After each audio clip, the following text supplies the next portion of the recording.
Allez, bonjour à toutes et à tous. Aujourd'hui, on s'attaque à un gros morceau du programme de spécialité maths, le second degré. C'est un chapitre absolument fondamental, un vrai couteau suisse qui va nous servir tout le temps, surtout pour le bac. Alors, on se concentre et c'est parti. Pour bien comprendre de quoi on parle, on va partir d'un exemple très visuel. Regarde la trajectoire de cette sauteuse en hauteur. C'est une courbe parfaite, une parabole. La grande question, c'est comment est-ce que les maths peuvent nous aider à décortiquer ce mouvement ? Pour analyser ce saut, il y a deux questions qui nous viennent tout de suite à l'esprit, pas vrai? D'abord, quelle est la hauteur maximale qu'elle atteint?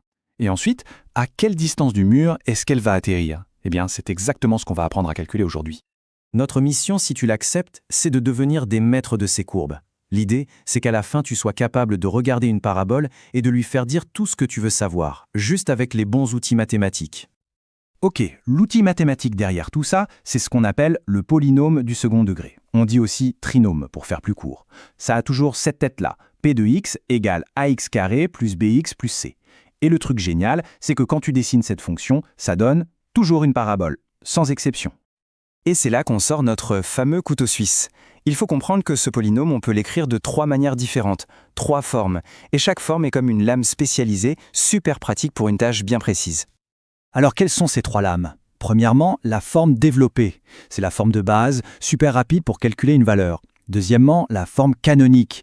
Ah, celle-là, c'est l'outil de l'expert pour trouver le sommet de la parabole, son point le plus haut ou le plus bas. Et enfin, la forme factorisée.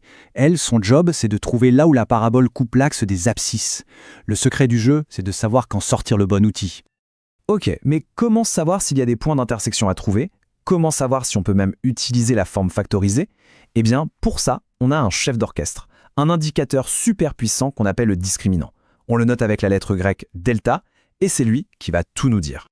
La formule est à connaître par cœur, c'est non négociable. Delta, c'est b au carré moins 4ac. Très simple, et ce qui est magique, c'est que ce n'est pas tant sa valeur qui nous intéresse, mais son signe. Est-ce qu'il est positif, nul ou négatif? C'est ce signe qui va nous dire combien de solutions, combien de racines notre équation possède. Allez, premier cas de figure, tu calcules ton delta et hop, il est strictement positif. Qu'est-ce que ça veut dire graphiquement? Ça veut dire que ta parabole va venir couper l'axe des abscisses en 2 endroits différents. On a donc 2 solutions réelles distinctes qu'on appelle les racines. Deuxième cas, un peu particulier, ton delta vaut pile 0, ni plus ni moins. Là, regarde bien le dessin. La parabole ne traverse pas l'axe, elle vient juste le toucher en un seul point, qui est d'ailleurs son sommet. On a donc une seule solution qu'on appelle une racine double. Et enfin, dernier cas, delta est négatif. Là c'est simple, la parabole est timide, elle ne touche jamais l'axe des abscisses. Elle reste soit complètement au-dessus, soit complètement en dessous. Du coup, 0 point d'intersection, donc 0 solution dans les nombres réels. Bon, assez de théorie. C'est le moment de retourner voir notre sauteuse en hauteur. On a notre boîte à outils bien en main, maintenant on va s'en servir pour de vrai. Ok, première question, tu te souviens? C'était de trouver la hauteur maximale du saut, autrement dit, le sommet de sa trajectoire. Alors là, réflexe de pro.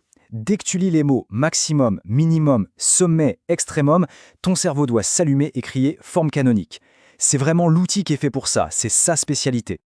Et regarde comme c'est puissant. Une fois qu'on a mis la fonction sous sa forme canonique, les coordonnées du sommet, alpha et bêta, apparaissent comme par magie. On peut les lire directement dans la formule.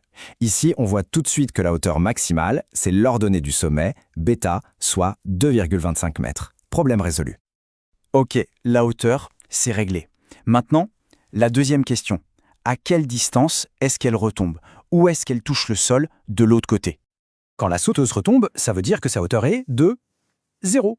Logique. Donc, en langage mathématique, on cherche les valeurs de x pour lesquelles notre fonction est égale à 0. Et là, quel outil on sort de notre couteau suisse pour résoudre le cas de x égale 0? Bingo! La forme factorisée. Et encore une fois, c'est hyper efficace. La forme factorisée nous donne les racines sur un plateau. Ici, -1 et 2. La racine -1, ça correspond au point de départ, avant le mur. Et la racine 2, c'est le point d'atterrissage. La sauteuse retombe donc à 2 mètres du mur. C'est clair, net et précis. Allez, pour finir, on récapitule tout ça. On se fait une petite fiche de synthèse, le plan de bataille parfait pour le bac. Voilà ta fiche spéciale bac. C'est un résumé hyper visuel.